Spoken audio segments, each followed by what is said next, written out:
Most professionals using AI right now are building dependence and calling it productivity.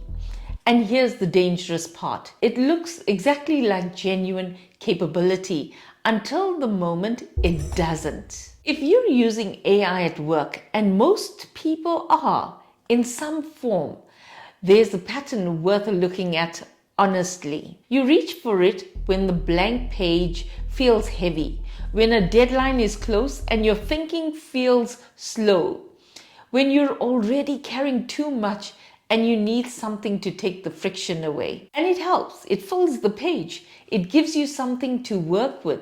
The output looks good, sounds professional, comes together faster than it used to. So you do it again and again, and gradually, without really noticing it, the tool stops being something you direct. It becomes something you depend on. Your output stays strong, but your confidence in your own thinking quietly starts to erode, and you don't always catch it because the work still looks right. That's what this video is about, not whether AI is useful. It is, but whether the way you're using it is building your capability over the long term or slowly replacing it. Now, before I go any further, I want to be completely transparent with you. I use AI. I use Claude regularly, including in how I develop content for this channel. And I use ChatGPT to help me build the Notion template I shared in the last video, the Calm Performance Reset. I'm not saying any of that from a distance. I'm in this with you. But here's why I can say what I'm about to say with conviction, because I've been deliberate about how I use it. And that distinction between using AI and deferring to it is exactly what this video is about. I've spent close to 30 years working as a change and transformation specialist. And one thing I've come to believe deeply, both professionally and personally, is this. When change is coming, you don't wait for it to arrive and hope for the best. You seek to understand it. You work with it. You find ways to embrace it on your own terms so it doesn't take you by surprise and leave you scrambling to catch up. So that's how I've approached every major shift I've worked through with organizations. And it's exactly how I've approached AI, not with fear, neither with blind enthusiasm, but with the deliberate intention to understand it from the inside so I can help you navigate it too. Here's what's changing in the wider environment and why this matters more than most people have registered yet. The benchmark for professional performance is moving. AI is already influencing how much one person is expected to produce. It's shaping turnaround times. It's quietly raising what good and fast look like in professional environments, which means you're no longer being measured only against what another person can produce. You're being measured against what a person plus a system can produce. That's a very different standard. And if you're using AI in a way that's creating dependence rather than building capability, you will feel that gap, even if you can't immediately name where it's coming from. So let me make this concrete. My sister is a senior manager in internal audit. Part of her role is reviewing the work of other auditors. And what she's been noticing lately is a pattern I think is playing out across a lot of organizations right now. Reports coming through are well written, it's structured, it's professionally presented. On the surface, they look right. But when she reads deeper, something doesn't hold. The insight is thin.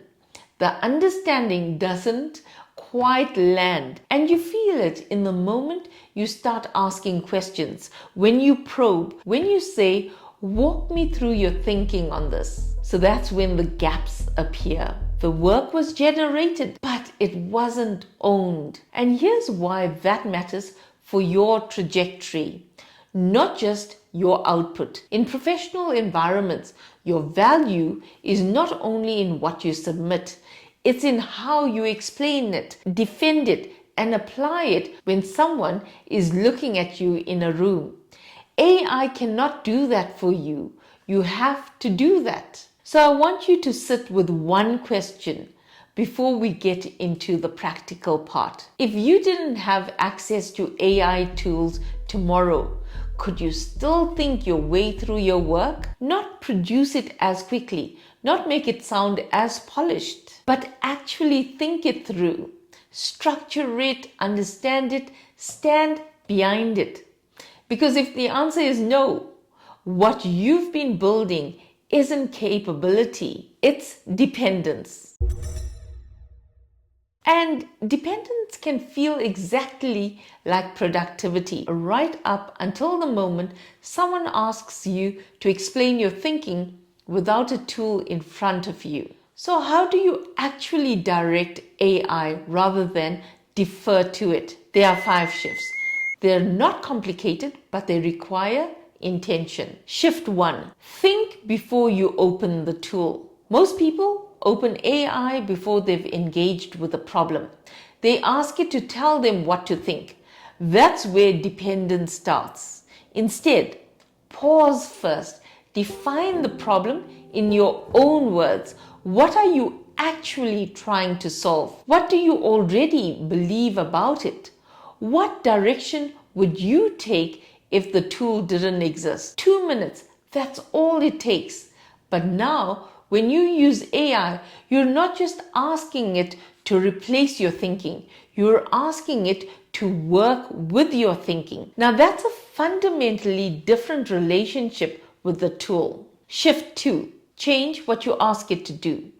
Most people use AI as a generator. Write this, draft this, summarize this. That's using it as a ghostwriter. And a ghostwriter produces work that belongs to them, not you. Instead, use it as a thinking partner. Ask it, challenge this. What am I missing? Where is this weak? What would someone argue against this? Now, the AI is working on your thinking. It's not replacing it, and your judgment stays in the room. Shift 3. Interrogate the output. Most professionals take the first response and they move on. It looks good, sounds right, done. But pause and ask, does this actually apply to my context? What assumptions is this making? Where would this fall apart in a real conversation with my stakeholders? That's where depth gets built. You're filtering the output through your experience, your judgment, your knowledge of your environment. That's what makes it genuinely yours. Shift 4. Layer in what only you know. AI doesn't know your organization. It doesn't know your stakeholders, your history, the political dynamics, or the nuances of how things actually work where you work. If your final output doesn't reflect those realities, it's a generic answer dressed up as a professional one. Before you use anything AI has helped produce, ask yourself, have I added what only I know? Have I applied the judgment that comes from being inside this environment? That layer is what turns a generated output into professional thinking that you can genuinely stand behind. Shift 5. Remove the tool regularly, not as a punishment, as a check. If you had to explain this work, defend this recommendation, apply this thinking in a live conversation without the tool, could you? If yes, you used AI well. If no, you deferred to it. And you'll feel that gap the next time someone asks you to think on your feet. Let me bring this back to something personal because I think it matters. Every piece of work I bring AI into starts the same way. I engage with the problem first. I bring the thinking, the context, the judgment that comes from nearly 3 decades of working inside real organizations with real people under real pressure. Then I use AI to help me execute faster, structure more clearly, and refine more effectively than I could alone in the same time. The thinking is mine. The execution is assisted. And I hold that line deliberately because the moment I stop bringing the thinking and just ask the tool to produce something, I become exactly what I'm warning you about. And if you haven't already picked up the Calm Performance Reset from the last video, the link is in the description below, because everything we talked about here starts with clearing the noise first. The tool is free. It opens directly in your browser.